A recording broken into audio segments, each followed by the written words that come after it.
చేపల పులుసుకి కావాల్సిన ఇంగ్రీడియంట్స్: చేప ముక్కలు, ఉల్లిపాయలు, తెల్లవాయలు, కొబ్బరి, అల్లం, ధనియాలు, చెక్క, లవంగ, చింతపండు గుజ్జు, పసుపు, కారం.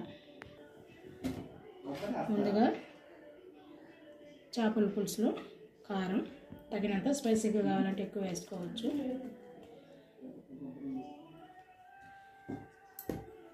తర్వాత ఆనియన్స్ ముక్కలు, పసుపు,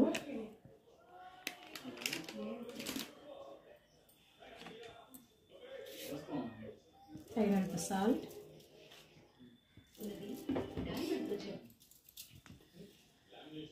ఆయిల్,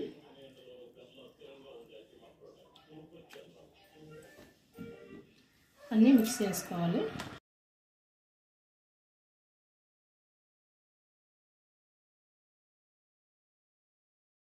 ఇలా అంతా మిక్స్ చేసుకోవాలి. తర్వాత చింతపండు పులుసు చూసుకొని పోసుకోవాలి.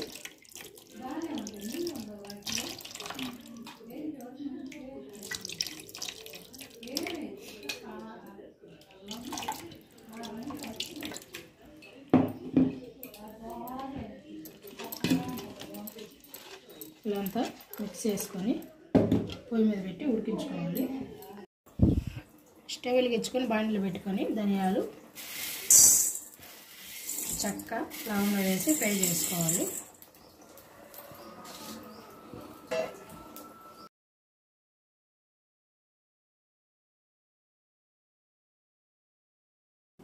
ఇవన్నీ బాగా ఫ్రై అయ్యింది. తర్వాత వీటిల్లోనే కొబ్బరి, అల్లం, తెల్లగడ్డలన్నీ వేసి మిక్సీ జార్లో వేసుకొని మెత్తగా గ్రైండ్ చేసుకోవాలి. ఇలా మిక్సీ జార్లో వేసుకొని మెత్తగా పొడి చేసి పెట్టుకోవాలి.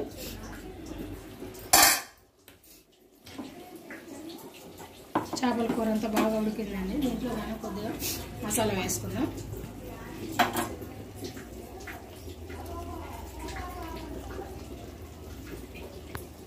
ఇలా మసాలా అంతా వేసుకోవాలి. చేపల పులుసు కదండి, గెరిటితో పెడితే చేప అంతా చెదిరిపోతుంది. అందుకని చిన్నగా అలా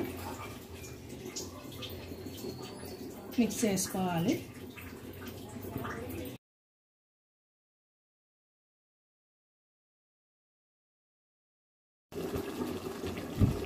ఇంతేనండి, చేపల పులుసు అంతా బాగా గొత్తగా అయింది. మనం ఇప్పుడు స్టవ్ ఆఫ్ చేసుకోవాలి. ఇలా ఎంతో టేస్టీగా ఉండే చేపల పులుసు రెడీ.